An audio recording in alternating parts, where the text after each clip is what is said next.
السلام علیکم ورحمۃ اللہ وبرکاتہ۔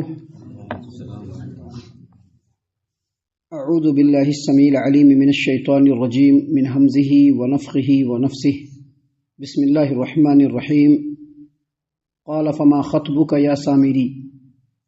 قال بصرت بما لم يبصروا به فقبضت قبضة من اثر الرسول فنبذتها وكذلك سولت لي نفسي قال فاذهب فإن لك في الحياة أن تقول لا مساس وَإِنَّ لَكَ مَوْعِدًا لَّن تُخْلَفَهُ وَانظُرْ إِلَىٰ إِلَٰهِكَ الَّذِي ظَلْتَ عَلَيْهِ عَاكِفًا لَّنُحَرِّقَنَّهُ ثُمَّ لَنَنسِفَنَّهُ فِي الْيَمِّ نَسْفًا إِنَّمَا إِلَٰهُكُمُ اللَّهُ الَّذِي لَا إِلَٰهَ إِلَّا هُوَ وَسِعَ كُلَّ شَيْءٍ عِلْمًا۔ محترم سامعین کرام، سورہ طٰہٰ سورہ نمبر 20 اور اسی سورت سے آیت نمبر 95، 96، 97، 98 یہ چند آیات آپ کے سامنے تلاوت کی گئی۔ سامعین کرام، کل کے درس میں بتلایا گیا تھا کہ سیدنا موسیٰ علیہ السلام جب طور پہاڑ سے تختیہ لے کر لوٹے تو سب سے پہلے انہوں نے اپنے بھائی سیدنا ہارون علیہ السلام سے پوچھ گچھ کیا کہ ایسی نوبت کیوں آئی، ایسا حشر کیوں ہوا، اور اس کے بعد انہوں نے سامری سے پوچھا۔ اسے یہ پتہ چلا کہ کسی بھی علاقے میں کسی بھی چیز کا جب کوئی رونما ہوتا ہے یا کوئی ایسی غلطی ہوتی ہے، اس میں سب سے پہلے جو باز پرس کی جائے گی وہ ذمہ داروں سے کی جائے گی، کیونکہ جو ذمہ داران ہوتے ہیں وہ سب سے پہلے کسی بھی چیز کے ذمہ دار ہوتے ہیں۔ اسی لیے آتے ہی موسیٰ علیہ السلام نے سب سے پہلے سیدنا ہارون علیہ السلام سے پوچھا کہ تم کو میں ذمہ دار بنا کر کے گیا تھا، تم نے یہاں پر کیا کیا، تم سے ایسا کیوں ہوا، اس طرح سے کس طرح سے ہو گیا کہ یہ لوگ شرک کرنے لگے۔ ان سے جب باز پرس کر لیا، ان کی سرزنش کر لی، ان کو ڈانٹ ڈپٹ کر دیا، تو دوسرے مقام پر ہے کہ ان کے لیے مغفرت کی دعا بھی کی، اور پھر سامری سے پوچھنا شروع کیا۔ سامری، جس سامری نے گائے کا بچڑا بنایا تھا، اس سامری سے پوچھنا شروع کیا۔ اللہ نے فرمایا، قال، موسیٰ نے کہا، فما خطبک یا سامری، ایسا کیوں ہو گیا، تمہارا کیا قصہ ہے، تمہارے بارے میں بات آ رہی ہے کہ تم نے جو ہے اس طرح کی حرکت کی ہے، تمہارا کیا قصہ ہے، تمہارا کیا معاملہ ہے، تم نے ایسا کیوں کیا، یہ کیا بات ہے، بتاؤ۔ محترم سامعین کرام، سب سے پہلے میں بتلا دوں کہ تاریخ طبری کے اندر ہے، امام محمد بن اسحاق رحمۃ اللہ علیہ سیدنا عبداللہ بن عباس رضی اللہ عنہما سے روایت کرتے ہیں۔ سیدنا عبداللہ بن عباس رضی اللہ عنہما نے فرمایا کہ یہ جو سامری تھا یہ اہل باجرما، یعنی باجرما ایک علاقہ، ایک قبیلہ ہے، اس علاقے اور اس قبیلے کا رہنے والا یہ، اور اس کا تعلق ایک ایسی قوم سے تھا، ایک ایسے قبیلے تھا، ایک ایسے خاندان سے تھا جو لوگ گائے کے بچڑے کی پوجا کیا کرتے تھے۔ اسی وجہ سے گائے کے بچڑے کی محبت اس کے دل میں رچی بسی ہوئی تھی، اور اس نے سوچا کہ موسیٰ علیہ السلام کے ابسینس میں یہ پوری جو بنی اسرائیل قوم ہے اس کو پھر سے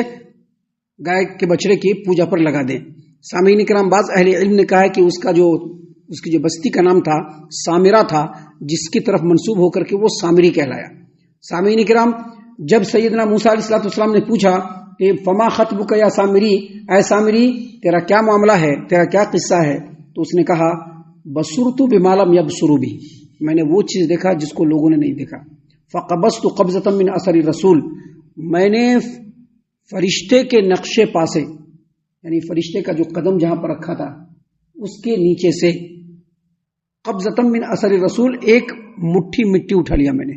کب اٹھایا؟ جب جبرائیل امین علیہ السلام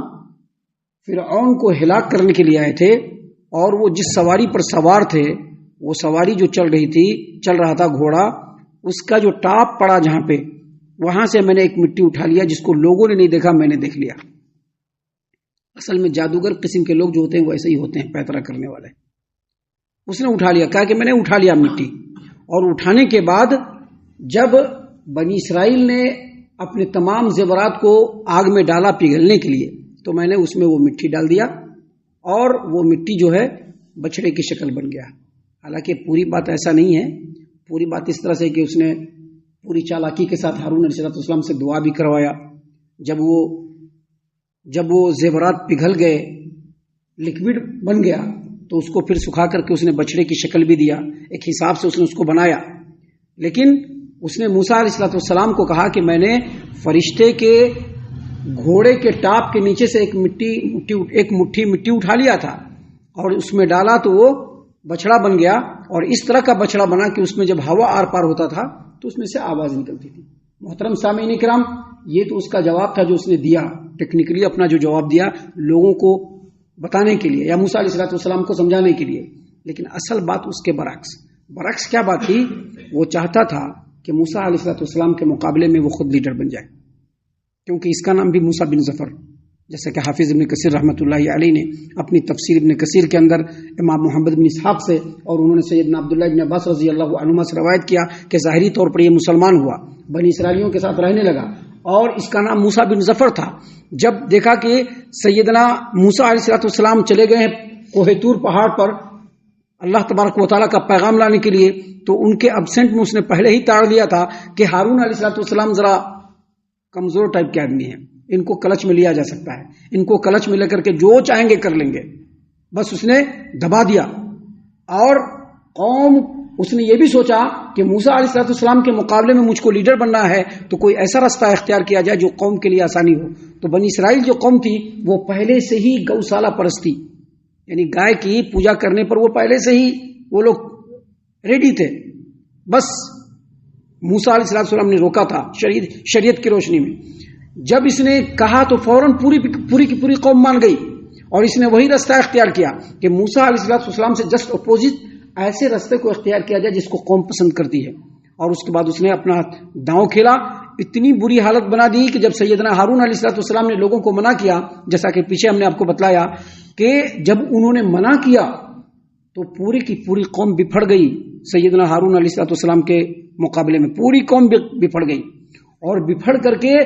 قریب ٹھاکے خانہ جنگی ہو جاتی اور لوگ ہارون علیہ السلام کو قتل بھی کر دیتے تھے۔ بعض مفسرین نے یہ بھی کہا ہے کہ یہاں پر جو اللہ تبارک و تعالیٰ نے فرمایا کہ سامری نے کہا کہ بصرت بما لم یبصروا به فقبضت قبضة من اثر رسول، میں نے وہ دیکھا جس کو لوگوں نے نہیں دیکھا، اور میں نے رسول کے نقش پا سے مٹی کی ایک مٹھی اٹھا لی۔ یہاں پر رسول سے مراد موسیٰ علیہ السلام۔ ایسا اس نے کیوں کہا؟ موسیٰ علیہ السلام کو پٹانے کے لیے۔ جو لوگ اس طرح کی خواہش رکھنے والے ہوتے ہیں ان کے اندر ہر طرح کا گن ہوتا ہے، وہ لوگوں کو کیسے پٹانا ہے، کیسے لوگوں کو کلچ میں لینا ہے تاکہ سب لوگوں کو کلچ میں لے کر کے اپنا الو سیدھا کر کے ایک مقام حاصل کر لیں۔ اس طرح کے لوگوں کے اندر یہ سارے پیٹرن موجود ہوتے ہیں جو اس سامری کے اندر بھی تھا۔ لیکن موسیٰ علیہ السلام بصیرت والے، اللہ تبارک و تعالیٰ کے برگزیدہ بندے اور فراست والے رسول تھے، انہوں نے اس کی تمام باتوں کو تاڑ لیا، تمام باتوں کو تاڑ لیا۔ انہوں نے تمام باتوں کو تاڑنے کے بعد انہوں نے کہا، پہلے اس نے کیا کہا؟ اس نے جو ہے سامری نے کہا کہ میں نے وہ چیز دیکھا جو دوسروں نے نہیں دیکھا، فقبضت قبضة من اثر رسول، میں نے رسول کے نقش پا سے ایک مٹی کی مٹھی کو اٹھایا، فنبذتها، اور اس کو اس کے اندر ڈالا، اس کے بچڑے کی شکل دیا، وَكَذَلِكَ سَوَّلَتْ لِي نَفْسِي، اور میرے جی نے مجھ کو یہ کام اچھا کر کے دکھایا، اس لیے میں نے قوم کو یہ چیز گفٹ کے طور پر دے دیا کہ وہ لوگ اس کی پوجا کرتے رہے۔ تو موسیٰ علیہ السلام نے کہا فَاذْهَبْ، تم کو دو سزا ملے گی، ایک سزا دنیا میں ملے گی اور دوسری سزا آخرت میں ملے گی۔ دنیا میں کیسی سزا ملے گی؟ فَاذْهَبْ، جاؤ، فَإِنَّ لَكَ فِي الْحَيَاةِ أَن تَقُولَ لَا مِسَاسَ، زندگی میں تمہاری سزا یہ ہے کہ تم ہمیشہ کے لیے اچھوت ہو، بائی کاٹ ہو، کوئی تم کو نہیں چھوئے گا، اور تم بھی لوگوں کو منع کرو گے کہ مت چھوؤ مجھ کو، یعنی اچھوت ہو گیا۔ روایتوں کے اندر آتا ہے کہ اللہ کے رسول موسیٰ علیہ السلام کی یہ کہنے کی وجہ سے کبھی بھی کوئی اس کو ٹچ کر دیتا، اس سامری کو اگر کبھی کوئی ٹچ کر دیتا تو سامری کو بھی تپ آ جاتا اور اس آدمی کو بھی تپ آ جاتا تھا، فل پورا بدن ایک دم گرم ہو جاتا تھا، بخار سے بھی زیادہ گرم۔ اسی لیے پہلے ہی مجبوری میں سامری کہتا تھا لوگوں کہ میرے قریب مت آنا ہے، مجھ سے مت ٹچ کرنا، مجھ سے مت چھونا، اچھوت بنا دیا سیدنا موسیٰ علیہ السلام نے۔ مجبوراً اس کو آبادی سے باہر جا کر کے رہنا پڑا اور قوم سے اس کو کوئی مطلب نہیں رہا۔ اللہ تبارک و تعالیٰ کی طرف سے موسیٰ علیہ السلام نے دنیا میں اس کو یہ سزا دیا، اور آخرت میں جو اس کو سزا ملی، آخرت میں سزا یہ ملی اس کو کہ اللہ تبارک و تعالیٰ ان کو آخرت میں سزا کیا ملے گی؟ اللہ تبارک و تعالیٰ نے اس شرک اور گمراہی کی طرف لوگوں کی رہنمائی کرنے کی وجہ سے اللہ تعالیٰ اس کو گمراہوں کے اماموں کے ساتھ اس کو جو ہے اللہ تبارک و تعالیٰ حشر کرے گا۔ اسی لیے سیدنا موسیٰ علیہ السلام نے کہا کہ فَاذْهَبْ، جاؤ تم، فَإِنَّ لَكَ فِي الْحَيَاةِ أَن تَقُولَ لَا مِسَاسَ، دنیا کی زندگی میں تمہاری سزا یہ ہے کہ تم لوگوں کو کہتے پھرو گے کہ مجھ سے مت ٹچ کرو، مجھ سے مت چھوؤ، اور وَإِنَّ لَكَ مَوْعِدًا لَن تُخْلَفَهُ، اور آخرت میں بھی تمہارے لیے ایک وعدہ ہے۔